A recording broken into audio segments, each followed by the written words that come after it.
Hello दोस्तों। तो अगर आप बनना चाहते हैं प्रधान शिक्षक तो हमारे साथ जुड़ जाएं दोस्तों। तो आज की कक्षा में लेकर आया हूं 75 डीएलएड से संबंधित महत्वपूर्ण प्रश्नों का संग्रह, जहां से आपके एग्ज़ाम में प्रश्न पूछे जाने की प्रबल संभावना है। तो दोस्तों, अभी तक अगर आप मेरे चैनल को लाइक और सब्सक्राइब नहीं किए हैं तो दोस्तों चैनल को लाइक और सब्सक्राइब कर लें, ताकि उससे मुझे मोटिवेशन मिलता रहे। दोस्तों, कड़ी मेहनत के बाद मैं आप लोगों के लिए महत्वपूर्ण प्रश्नों का संग्रह लेकर आता हूं और आप लोग चैनल को सब्सक्राइब करना भूल जाते हैं। तो दोस्तों, पहले चैनल को सब्सक्राइब कर लें और आज की कक्षा की शुरुआत करते हैं, जिसमें 75 महत्वपूर्ण डीएलएड से संबंधित प्रश्नों का संग्रह है। तो दोस्तों, देखते हैं पहला प्रश्न। पहला प्रश्न है, कोई शिक्षिका अपने विद्यार्थी को अध्ययन के लिए आंतरिक रूप से उत्प्रेरित करने के लिए कैसे प्रोत्साहित कर सकती है? पहला ऑप्शन है व्यक्तिगत लक्ष्य निर्धारण करने और उसमें निपुणता पाने में उन्हें मदद देकर, साफ दिखाई पड़ने वाले इनाम देकर जैसे टॉफ़ी, उनमें चिंता और डर पैदा करके, प्रतियोगात्मक परीक्षण से। तो दोस्तों, इसका सही उत्तर है व्यक्तिगत लक्ष्य निर्धारण करने और उसमें निपुणता पाने में उन्हें मदद देकर। अगला प्रश्न है, निम्नलिखित में से कौन सा उदाहरण प्रभावशाली विद्यालय की प्रथा का है? पहला है व्यक्ति सापेक्ष अधिगम, दूसरा है प्रतियोगितात्मक कक्षा, तीसरा है निरंतर तुलनात्मक मूल्यांकन शारीरिक दंड। तो सही उत्तर होगा दोस्तों व्यक्ति सापेक्ष अधिगम। अगला प्रश्न है, विद्यार्थियों में संप्रत्यात्मक विकास को प्रोत्साहन देने के लिए निम्नलिखित में से कौन सी विधि सबसे प्रभावी है? तो दोस्तों, पहला ऑप्शन है विद्यार्थियों को बहुत से उदाहरण देना और उन्हें तर्क शक्ति का उपयोग करने के लिए प्रोत्साहित करना। दूसरा है जब विद्यार्थियों में वांछित संप्रत्यात्मक परिवर्तन न हो जाए तब तक दंड का उपयोग करना। पुराने प्रत्ययों से किसी संदर्भ के बिना नए प्रत्ययों को अपने आप समझा जाना चाहिए। याद करने के लिए कहकर विद्यार्थियों को गलत विचारों को सही विचारों में बदलना। तो दोस्तों, इसका सही उत्तर हो जाएगा विद्यार्थियों को बहुत सारे उदाहरण देकर। दोस्तों, जिसमें उदाहरण देने की बात होगी, तर्क शक्ति की बात होगी, जिस किसी भी ऑप्शन में, वो हमारा ऑप्शन सही होगा। अगला है दोस्तों, भाषा विकास के लिए सबसे संवेदनशील समय निम्नलिखित में से कौन सा है? पहला है वयस्कावस्था, प्रारंभिक बचपन का समय, जन्म पूर्व का समय, मध्य बचपन का समय। तो इसका सही उत्तर होगा प्रारंभिक बचपन का समय। दोस्तों, भाषा सीखने का सबसे अच्छा समय होता है प्रारंभिक बचपन का समय। अगला प्रश्न है, एक 6 वर्ष की लड़की खेलकूद में असाधारण प्रदर्शन करती है। एक 6 वर्ष की लड़की खेलकूद में असाधारण प्रदर्शन करती है। उसके माता पिता दोनों ही खिलाड़ी हैं, जिसे नित्य प्रशिक्षण देते हैं। बहुत संभव है कि उसकी क्षमताएं निम्नलिखित दोनों के बीच परस्पर प्रतिक्रिया का परिणाम होगी। पहला है स्वास्थ्य और प्रशिक्षण, दूसरा है अनुशासन और पौष्टिकता, तीसरा है आनुवंशिकता और पर्यावरण, और चौथा है वृद्धि और विकास। तो दोस्तों, सही उत्तर हो जाएगा आनुवंशिकता और पर्यावरण। बच्चे में जो गुण आते हैं दोस्तों, आनुवंशिकता से भी, उनके माता पिता से भी, और अगर बच्चे को अच्छा पर्यावरण, अच्छा वातावरण दिया जाए तो बच्चे में उसके अवस्था से ज़्यादा सक्रियता या अवस्था से ज़्यादा अच्छा गुण उसमें आ जाता है। तो दोस्तों, मैं आपको आगे बताऊंगा कुछ ऐसे शब्द के बारे में जिसको आप ऑप्शन में देखते ही प्रश्न पढ़ने की भी आवश्यकता आपको नहीं होगी, ऑप्शन से ही आप उत्तर को ढूंढ लेंगे। तो दोस्तों, जो बाल विकास है, बाल विकास का परीक्षा देने से पहले, बाल विकास के प्रश्न को हल करने से पहले मन में एक बात को बिठा लेना है कि बच्चे जो होते हैं वो भगवान स्वरूप होते हैं। उसको हमेशा अव्वल दर्जा देना है, बच्चे को हमेशा अव्वल दर्जा देना है। और जितनी भी शिक्षा है वो बाल केंद्रित, जिस भी ऑप्शन में बाल केंद्रित शिक्षा की बात होगी वो ऑप्शन हमारा हमेशा सही होता है दोस्तों। अगर शिक्षक केंद्रित शिक्षा की जिस ऑप्शन में बात की जाएगी वो ऑप्शन हमेशा गलत होगा। तो अगला प्रश्न के पास हम लोग चलते हैं। अगला प्रश्न है, निम्नलिखित में कौन से समाजीकरण के गौणवाहक हो सकते हैं? निम्नलिखित में कौन से समाजीकरण के गौणवाहक हो सकते हैं? पहला है विद्यालय और निकटतम विषय के सदस्य, विद्यालय और निकटतम परिवार के सदस्य। दूसरा ऑप्शन है परिवार और रिश्तेदार। तीसरा ऑप्शन है परिवार और पास पड़ोस। और चौथा ऑप्शन है विद्यालय और पास पड़ोस। तो दोस्तों सही उत्तर होगा विद्यालय और पास पड़ोस। अगला प्रश्न है, लेव वाइगोत्स्की के अनुसार संज्ञानात्मक विकास का मूल कारण है। पहला ऑप्शन है मानसिक प्रारूपों का समायोजन। दूसरा है उद्दीपक अनुक्रिया युग्मन। तीसरा है संतुलन। और चौथा है सामाजिक अन्योन्य क्रिया। तो हमारा सही उत्तर होगा ऑप्शन नंबर 4, सामाजिक अन्योन्य क्रिया। अगला प्रश्न है, किसी बच्चे को दिया गया विशिष्ट उत्तर कोहलबर्ग के नैतिक तर्क के सोपानों की विषय वस्तु के किस सोपान के अंतर्गत आएगा? यदि आप ईमानदार हैं, ध्यान देंगे, यदि आप ईमानदार हैं तो उसके माता पिता आप पर गर्व करेंगे, इसलिए आपको ईमानदार रहना चाहिए। तो दोस्तों इसका 4 ऑप्शन दिया गया है। पहला है अच्छी लड़की अच्छा लड़का अनुकूलन। दूसरा है कानून और व्यवस्था अनुकूलन। तीसरा है दंड आज्ञाकारिता अनुकूलन।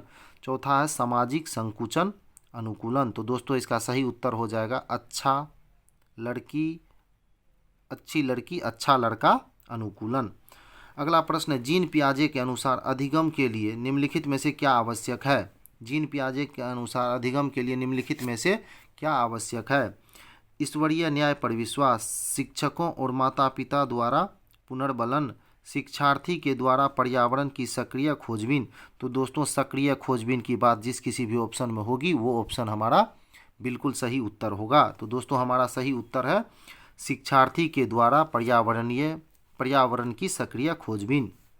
अगला प्रश्न है, समूह कार्य से पर्यावरण अध्ययन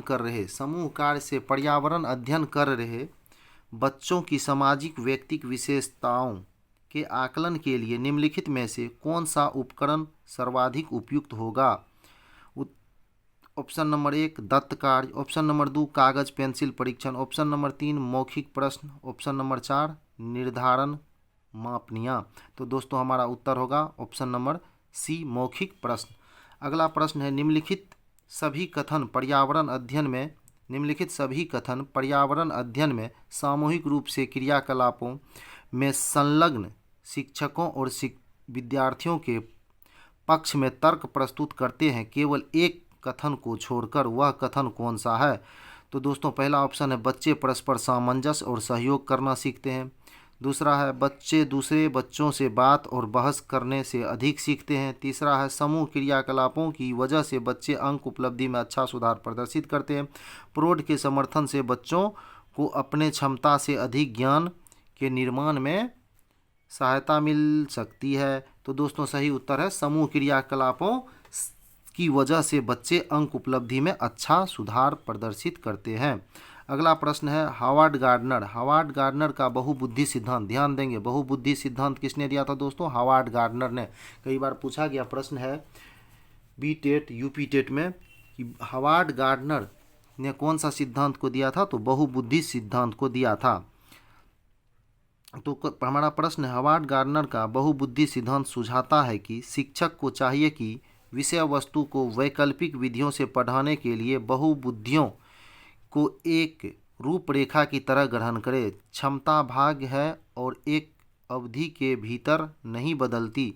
हर बच्चे को प्रत्येक विषय 8 भिन्न तरीके से पढ़ाया जाना चाहिए ताकि सभी बुद्धियां विकसित हो। बुद्धि को केवल बुद्धि लब्धि IQ परीक्षा से ही निर्धारित किया जा सकता है। तो दोस्तों सही उत्तर है शिक्षक को चाहिए कि विषय वस्तु को वैकल्पिक मतलब अनेक तरीकों से एक विषय वस्तु को पढ़ाया जाए। तो हमारा सही उत्तर हो जाएगा ऑप्शन नंबर ए।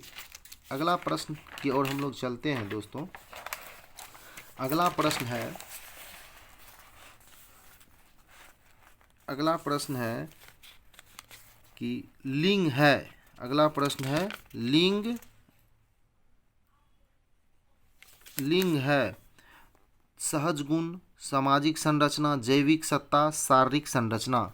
लिंग है सहज गुण, सामाजिक संरचना, जैविक सत्ता, शारीरिक संरचना। तो दोस्तों सही उत्तर है सामाजिक संरचना। अगला प्रश्न है लेव वैगोत्स्की के समाज संरचना सिद्धांत में दृढ़ विश्वास, लेव वैगोत्स्की के समाज संरचना सिद्धांत में दृढ़ विश्वास रखने वाले शिक्षक के नाते आप अपने बच्चे के आकलन के लिए निम्न में से किस विधि को वरीयता देंगे? पहला ऑप्शन है तथ्यों पर आधारित प्रत्यास्मरण के प्रश्न, दूसरा है वस्तुपरक बहुविकल्पी प्रकार के प्रश्न, तीसरा है सहयोगी प्रोजेक्ट और चौथा है मानकीकृत परीक्षण। तो दोस्तों सही उत्तर हो जाएगा सहयोगी प्रोजेक्ट। अगला प्रश्न है एक शिक्षक प्रत्येक बच्चे को अपने घरों की रद्दी सामग्री से कुछ उपयोगी वस्तु बनाने को कहा। शिक्षक का शैक्षिक अभिप्राय नहीं है कूड़े से बनी श्रेष्ठ वस्तुओं की प्रदर्शनी आयोजित करना, कक्षा के श्रेष्ठ विद्यार्थियों के बारे में निर्णय करना, बच्चे में सृजनशीलता का विकास करना, बच्चे को पुनश्चक्रण पुनः प्रयोग से के रूपांतरण को समझने देना। तो दोस्तों ये प्रश्न निगेटिव है, तो निगेटिव का उत्तर निगेटिव होता है। कक्षा के श्रेष्ठ विद्यार्थियों के बारे में निर्णय करना, तो दोस्तों ऑप्शन नंबर बी हमारा गलत होगा। तो हमारा सही उत्तर होगा ऑप्शन नंबर बी। अगला प्रश्न है एक शिक्षक अपने विद्यार्थियों को विभिन्न पशुओं के चित्र देता है और उन पशुओं पर रंग भरने को कहता है जो हमारे घरों में नहीं रहते हैं। इस क्रियाकलाप का उद्देश्य है सृजनात्मकता का विकास करना, अवलोकन का विकास करना, वर्गीकरण कौशल का विकास करना, डाटा संग्रह का विकास करना। तो दोस्तों इसमें ए, बी और सी तीनों ऑप्शन सही है। सृजनात्मकता का भी विकास होगा, अवलोकन का भी विकास होगा, वर्गीकरण कौशल का भी विकास होगा और डाटा संग्रह का विकास नहीं होगा। तो दोस्तों ए, बी और सी ऑप्शन हमारा सही है। अगला प्रश्न है राष्ट्रीय पाठचर्या रूपरेखा एनसीएफ 2005 के अनुसार शिक्षक की भूमिका है अनुमतिरिक्त, सुविधादाता, सत्तावादी, अधिन्यायकीय। तो दोस्तों शिक्षक को सुविधादाता का दर्जा दिया गया है। दोस्तों शिक्षक को बच्चे को सुविधादाता का दर्जा दिया गया। शिक्षक को किसका दर्जा दिया गया दोस्तों? सुविधादाता का। अगला प्रश्न है प्राथमिक कक्षाओं के भाषा शिक्षक होने के नाते आपकी सर्वाधिक महत्वपूर्ण भूमिका है। पहला ऑप्शन है बच्चों को भाषाई क्षमता के विकास के लिए तरह तरह के अवसर जुटाना, दूसरा है बच्चे को वाद विवाद के लिए तैयार करना, तीसरा है विद्यार्थियों को सर्वाधिक अंक प्राप्त करने के लिए तैयार करना, चौथा ऑप्शन है कक्षा में पाठ्य पुस्तक को अच्छी तरह से निर्वाह करना। तो दोस्तों इसका सही उत्तर हो जाएगा ऑप्शन नंबर ए, बच्चे को भाषाई क्षमता के विकास के लिए तरह तरह का अवसर जुटाना। अगला प्रश्न है विशेष आवश्यकता वाले बच्चे को शामिल करना। पहला ऑप्शन है विद्यालय पर भार बढ़ा देगा, दूसरा ऑप्शन है शिक्षण के प्रति दृष्टिकोण विषय वस्तु और धारणा परिवर्तन की अपेक्षा रखता है, तीसरा है एक वैकल्पिक लक्ष्य है, चौथा है जिनमें अक्षमता न हो उस बच्चे के लिए हानिकारक है। तो दोस्तों सही उत्तर होगा शिक्षण के प्रति दृष्टिकोण विषय वस्तु और धारणा परिवर्तन की अपेक्षा रखता है। अगला प्रश्न है निम्नलिखित में से कौन सी गतिविधि श्रवण एवं वाचन कौशल के विकास के लिए श्रवण और वाचन कौशलों के विकास के लिए सर्वाधिक उपयुक्त होगी? पहला है रेडियो समाचार सुनना, दूसरा है कहानी सुनकर उस पर बच्चों की प्रतिक्रिया जानना और तीसरा है हाव भाव के साथ कविता बुलवाना और चौथा है प्रश्नोत्तर सत्र आयोजित करना। तो दोस्तों सही उत्तर है कहानी सुनकर उस पर बच्चों की प्रतिक्रिया जानना। अगला प्रश्न है सुनने में असमर्थ बच्चा, ध्यान देंगे, सुनने में असमर्थ बच्चा नियमित विद्यालय में बहुत अच्छा कर सकता है यदि उसे उपयुक्त सुविधा और साधन उपलब्ध कराए जाए। दूसरा है नियमित विद्यालय में अपने सहपाठियों के समान कभी प्रदर्शन नहीं कर सकेगा। श्रवण असमर्थता वाले बच्चे के विद्यालय में ही भेजा जाना चाहिए केवल अकादमिक शिक्षा के से लाभ नहीं उठा पाएगा, उसे उसके स्थान पर व्यावसायिक शिक्षा दी जानी चाहिए। तो दोस्तों इसका सही उत्तर है नियमित विद्यालय में बहुत अच्छा कर सकता है यदि उसे उपयुक्त सुविधा और साधन उपलब्ध कराया जाए। तो दोस्तों जो श्रवण बाधित बच्चे हैं, अगर उसको सही सुविधा उपलब्ध कराया जाए तो वो समान बच्चे की तरह ही अपने आप को स्थापित कर सकता है। तो दोस्तों सही उत्तर हो जाएगा ऑप्शन नंबर ए। अगला प्रश्न है निम्नलिखित में से कौन सी विशेषता प्रतिभावन शिक्षार्थी की है। पहला है एक बहुत ही तुनक मिजाज होता है, वह रस्मी व्यवहार करता है जैसे हाथ थपथपाना, डोलना आदि। तीसरा है वह आक्रामक और कुंठित हो जाता है। चौथा है यदि कक्षा की गतिविधियां अधिक चुनौतीपूर्ण नहीं होती है तो वह कम प्रेरित अनुभव करता है और ऊब जाता है। तो दोस्तों सही उत्तर है यदि कक्षा की गतिविधियां अधिक चुनौतीपूर्ण नहीं होती है तो वह कम प्रेरित अनुभव करता है और ऊब जाता है। अगला प्रश्न है एक शिक्षिका अपनी प्राथमिक कक्षा में प्रभावी अधिगम बढ़ा सकती है। ऑप्शन नंबर 1 अपने विद्यार्थियों में प्रतियोगिता को प्रोत्साहन देकर। ऑप्शन नंबर 2 विषय वस्तु को विद्यार्थियों के जीवन के साथ संबंधित करके। अधिगम में छोटी छोटी उपलब्धियों के लिए पुरस्कार देकर। ड्रिल और अभ्यास के द्वारा। तो दोस्तों सही उत्तर है इसका विषय वस्तु को विद्यार्थियों के जीवन के साथ संबंधित करके। तो जिस किसी भी ऑप्शन में विद्यार्थी से संबंधित बातें की जाएगी वो ऑप्शन दोस्तों हमारा बिल्कुल सही होता है। अगला प्रश्न है बच्चे के बारे में निम्नलिखित कथन में से कौन सा सही है। बच्चे के बारे में निम्नलिखित कथन में से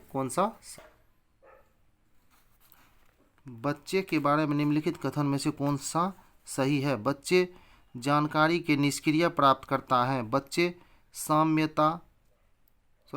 समस्या समाधान करता है। बच्चे वैज्ञानिक शोध करता है। बच्चे पर्यावरण के सक्रिय अन्वेषक है।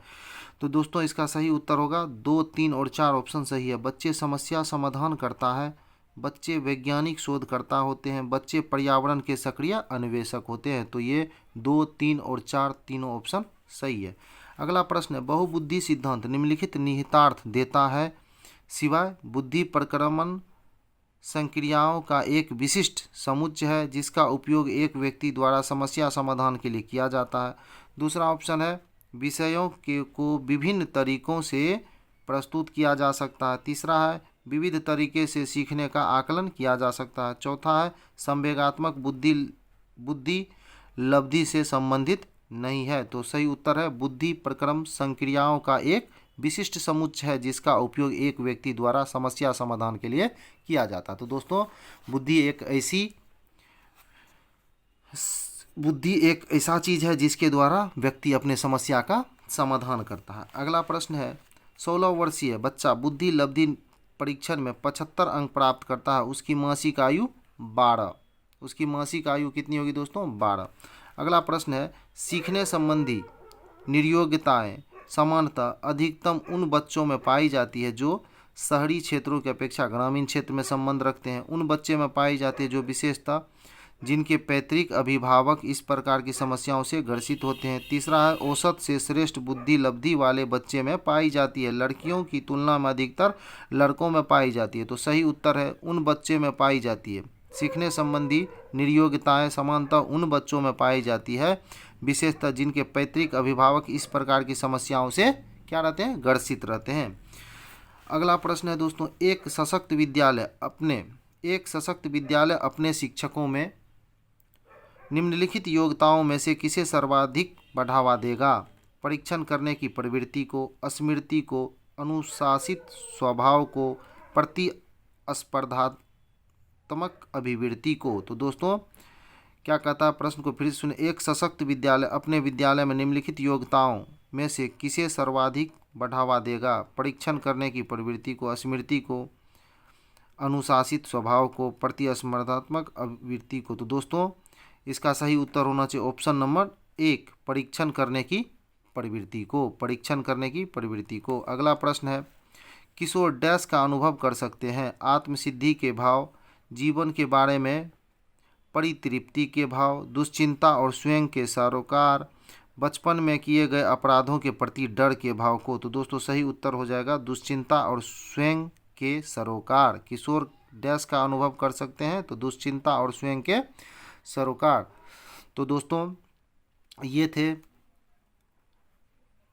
डीएलएड से संबंधित महत्वपूर्ण प्रश्नों के संग्रह। दोस्तों मैं कहा था कि अभी मैं 75 प्रश्न को पढ़ाऊंगा, लेकिन दोस्तों वीडियो लंबा हो जाने की वजह से मैं इतने ही प्रश्न को आज करवा रहा हूँ, और बाकी जो शेष जो इस प्रैक्टिस सेट में प्रश्न बचे हुए हैं डीएलएड से संबंधित, उसे मैं अगला वीडियो मॉडल सेट नंबर 1 का पार्ट 2 लेकर आऊँगा, और उसमें मैं आपको वो सारे महत्वपूर्ण क्वेश्चन को करवाऊँगा। दोस्तों बहुत ही मेहनत से आप लोगों के लिए मैं वीडियो लेकर आता हूँ, ताकि आपकी जो प्रधान शिक्षक की परीक्षा की तैयारी है वो बेहतर से बेहतर की जा सके। तो दोस्तों मैं आप लोगों से सिर्फ इतना ही चाहता हूं कि आप लोग अपने तैयारी में लगे रहें और निश्चित रूप से प्रधान शिक्षक बने, और आप सिर्फ मेरे चैनल को सब्सक्राइब कर दें और चैनल के साथ जुड़े रहें। निश्चित रूप से आप प्रधान शिक्षक बनेंगे। तो दोस्तों मैं वही प्रश्न पढ़ाऊँगा जो आपके परीक्षा के दृष्टिकोण से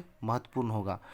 तो दोस्तों मैं एक बात और बता दूं कि मैं जो ये डीएलएड से संबंधित हमारा सिलेबस है, ये जो डीएलएड से संबंधित हमारा सिलेबस बीपीएससी के द्वारा जारी किया गया है, उसको पूर्ण रूप से भी पूरा करवाऊंगा। ये तो हमारा मॉडल सेट क्वेश्चन है, इसमें आपको हो सकता है कि बहुत सारे ऐसे क्वेश्चन हो जो अच्छे ढंग से समझ में ना आता हो, क्योंकि आपको विस्तार पूर्वक इस विषय में पढ़ा हुआ नहीं है। तो दोस्तों मैं सारे विषय को सिलेबस के अनुसार विस्तार पूर्वक भी पढ़ाऊंगा, और उसका वीडियो बनाकर आप लोगों तक पहुंचाऊंगा। दोस्तों प्रधान शिक्षक की तैयारी के लिए हम लोगों ने एक व्हाट्सएप ग्रुप बनाया है।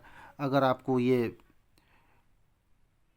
जो हमारा संग्रह है प्रश्नों का अच्छा लगे, तो आप कमेंट बॉक्स में अपना नंबर डाल दें, जिससे मैं उस नंबर को उस व्हाट्सएप ग्रुप में जोड़ दूं, ताकि आप उससे जुड़े रहें और अपनी तैयारी को बेहतर से बेहतर करें। तो दोस्तों मैं पुनः कह रहा हूं कि आप मेरे चैनल को लाइक और सब्सक्राइब अवश्य कर दें, ताकि मेरे द्वारा बनाए गए तमाम वीडियो की सूचना सबसे पहले आपके पास पहुंचे। तो दोस्तों धन्यवाद। जय हिंद, जय भारत।